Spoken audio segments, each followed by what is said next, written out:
हिरण्य को देखकर एक औरत अपने जज्बात पर काबू न रख सकी। दोस्तों, फिर जो हुआ, अल्लाहू अकबर। अस्सलामु अलैकुम दोस्तों। कहानियां और वाकयात इसलिए जन्म लेते हैं कि हम उनसे सबक हासिल करें, हम उनसे इबरत हासिल करें। साथियों, आज जो सच्चा वाकया हम आपको सुनाने और दिखाने जा रहे हैं, ये सब देखकर आप भी रो पड़ी डीढेंगे और आपका ईमान भी ताजा हो जाएगा।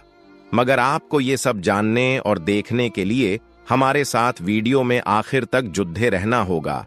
और अगर आपने ये वीडियो मुकम्मल नहीं देखी तो फिर आपने कुछ भी नहीं देखा।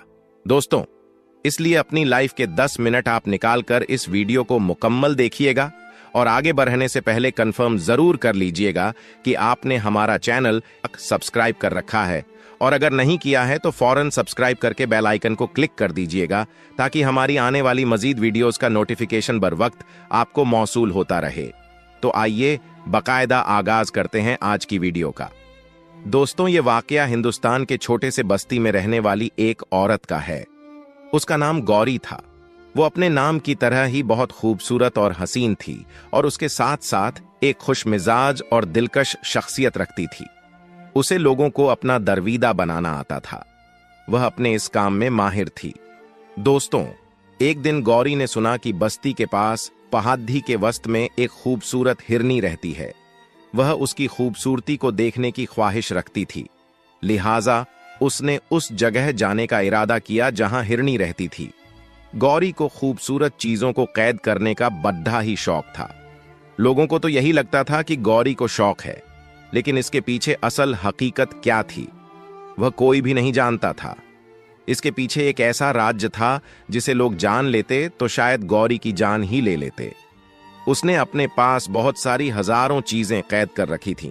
चीन में हर तरह का खूबसूरत परिंदा और जानवर शामिल थे। दोस्तों, हिरनी बहुत खूबसूरत और नायाब थी। उसकी आंखों की रोशनी को देखकर हर कोई हैरान हो जाता था। हिरनी का रंग गहरा भूरा था और उसके मूंढे पर सफेदी जड़ी हुई थी। लोग इस हिरण को देखने के लिए बस्ती की तरफ सफर करते और उसकी खूबसूरती को देखकर उनके दिल बहक जाते थे कि काश वह इस हसीन हिरनी को अपने साथ ले जा सकते, लेकिन वह इसको कैद नहीं करना चाहते थे। दोस्तों, जब गौरी ने इस हिरनी को देखा तो उसे भी यह हिरनी भा गई। उसने अपने दिल में फैसला किया कि वह इसे अपने पास जरूर कैद करके रखेगी। गौरी सारा दिन वहीं रही और उसने इंतजार किया कि लोग इधर उधर हो जाएं ताकि वह इस हिरनी को पकड़ डीडीएच कर अपने साथ ले जा सके। शाम तक लोगों की भीड़ लगी रही और गौरी को वक्त न मिला। दोस्तों, जैसे ही शाम का अंधेरा छाने लगा, लोगों की भीड़ भी कम पड़ डीडीएच गई। गौरी के लिए इससे ज्यादा अच्छा मौका और कोई नहीं था। उसने मौके की मुनासिबत से फायदा उठाया और हिरनी को पकड़ डीडीएच कर अपने घर ले आई। उसने इस हिरनी को अपने पास कैद कर लिया। रात को गौरी जब अपने बिस्तर पर लेटने लगी तो उसने देखा कि हिरनी बहुत जोर जोर से चिल्ला रही है और अपने मुंह से तरह तरह की आवाजें निकाल रही है। हिरनी की आवाजें गौरी को कोफ्त में मुब्तिला कर रही थी। गौरी का घर बस्ती के आखिर में था और उसने अपने घर में तहखाना बनवाया हुआ था जहां से इन जानवरों की आवाजें बाहर नहीं जा सकती थीं। सिर्फ गौरी के घर के अंदर तक ही रहती थीं। उसने सोचा कि वह एक बार जाकर हिरनी को देख आए। गौरी जब अपने तहखाने पहुंची तो उसने देखा कि हिरनी बंधी हुई थी। उसको कोई भी मसला नहीं था, लेकिन उसके बावजूद वह बहुत चीखों पुकार कर रही थी। गौरी ने उसकी खूबसूरत सुनहरी आंखों को देखा जिनमें उसे आंसू झिलमिलाते हुए नजर आए, लेकिन गौरी को उसकी चीखों पुकार और आंसुओं से कोई सरोकार न था। वह चुपचाप जाकर अपने बिस्तर पर लेट गई। दोस्तों, अगले दिन गौरी अपने कामकाज में मशरूफ रही और सारा दिन हिरनी ने भी उसे परेशान नहीं किया। मगर जैसे ही रात का वक्त हुआ, हिरनी ने फिर चीखना चिल्लाना शुरू कर दिया और तरह तरह की आवाजें निकालना शुरू कर दी। अब गौरी को इस बात पर बहुत गुस्सा आया कि सारा दिन यह हिरनी ठीक ठाक होती है और जैसे ही रात का वक्त होता है तो सोना हराम कर देती है। गौरी अभी तक नहीं जान पा रही थी कि आखिर यह क्या मामला है। इस हिरनी को रात के वक्त ही क्यों अजीबो गरीब चीखना चिल्लाना याद आ जाता था। और फिर कुछ देर के बाद आवाजें आना बंद हो गईं। तीसरी रात गौरी ने देखा कि आज हिरनी की आवाजें नहीं आ रही थीं। पहले तो वह बहुत खुश हुई और इसके बाद उसके अंदर तजस्सुस उभरा कि वह जाकर उसको देखे कि आखिर क्या हुआ कि वह आज चीख नहीं रही। जब उसने दोस्तों तहखाने की सीढ़ियों पर कदम धरा तो उसकी आंखों के आगे अंधेरा छाने लगा। उसके कदमों तले से जमीन निकल गई। उसे अभी तक इस बात का यकीन नहीं आ रहा था कि ऐसा कैसे मुमकिन हो सकता है। गौरी की हालत खराब होने लगी। उसने अभी तक इस बात पर यकीन नहीं हो रहा था।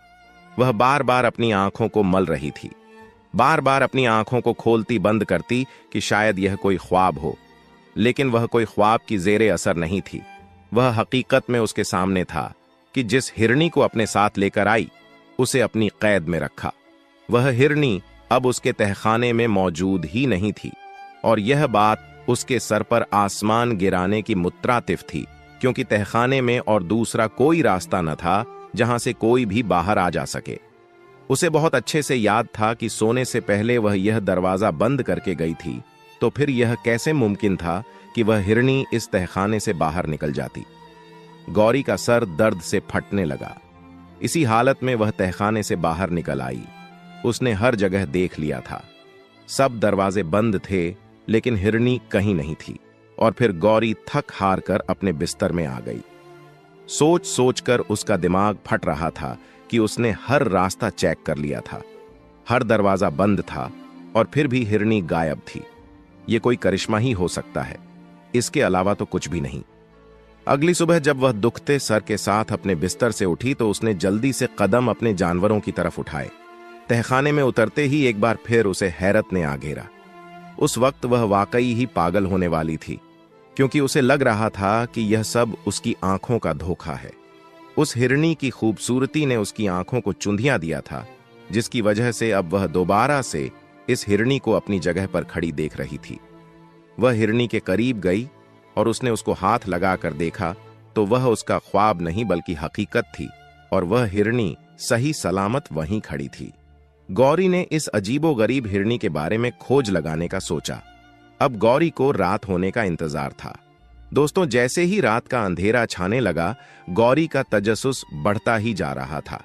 आखिर उसने कदम धीरे धीरे अपने तहखाने की तरफ बढ़ाने शुरू किए कि उसे आज भी हिरनी की कोई चीख पुकार सुनाई नहीं दे रही थी।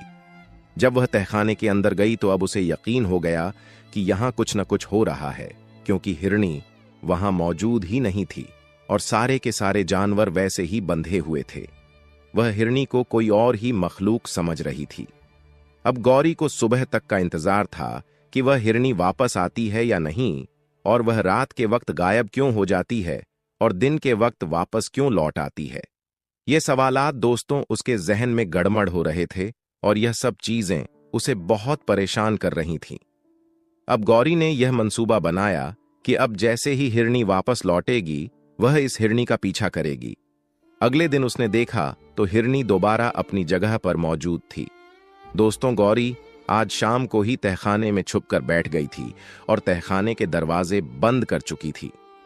उसने देखा कि जैसे ही शाम का अंधेरा छाया तो हिरनी की जंजीर खुद ब खुद खुल गई और हिरनी चलती हुई तहखाने के दरवाजे के पास आई तो वह दरवाजा भी खुद ब खुद खुल गया और हिरनी तहखाने से बाहर निकल गई। गौरी के पांव वहीं जम गए, लेकिन गौरी ने खुद को संभाला और हिरनी के पीछे चलना शुरू कर दिया।